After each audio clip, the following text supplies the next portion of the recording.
This quick video on doing some cutter bar work on a tm1400. This one has some damage. Hit a rock, and then the knife ended up knocking a hole in the skid shoe and knocking a hole into the cutter bar spacer between the two turtles. So we're going to have to take this bar apart and go ahead and replace that and make sure there's nothing else damaged in there. Throw it all back together. I've had this bar apart a few times. What you got to do is go ahead and take off all of your, clean it up first as best you can. Take off all of your skid plates, or at least up to where it's damaged. If it's on the end, you may only need to take off one or two. Take those off. Then you're going to come over here and there's this little locking plate. Take that off. That just locks that nut.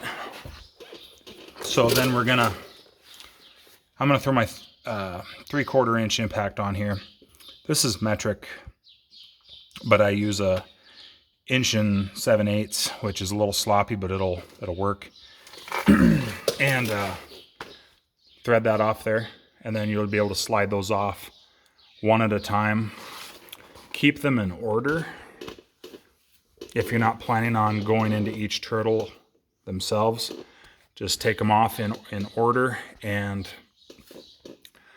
that way when you go back together, you'll be able to get them back in time. As you notice here, they're 90 degrees or approximately 90 degrees to each other. If you want to get them closer than that, you'll have to take each turtle off and rotate that gear in there one spline. But if they're this close, that's about as close as you're going to get. So almost everything is 90 degrees off to each other there. That's what you really got to notice going back together, is that when you start sliding these back on, that you're 90 degrees difference to the one before it or after it. So I'm going to pop that nut off and slide these off and go ahead and get it repaired. Going back together, because I don't know if I'm going to do a follow-up to this. This nut is torqued to around near 700 foot-pounds. I believe, I don't know that for a fact. It's in that area, 650, 700. What I do is put a 3/4 inch breaker bar on that nut and put about a 6-foot cheater on there. So I've got about 6 feet of leverage.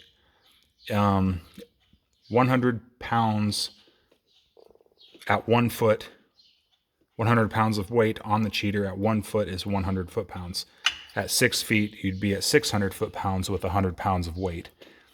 Or if you weigh 200 pounds, you'll sit on that cheater bar at about 3 feet, and that's going to be 600.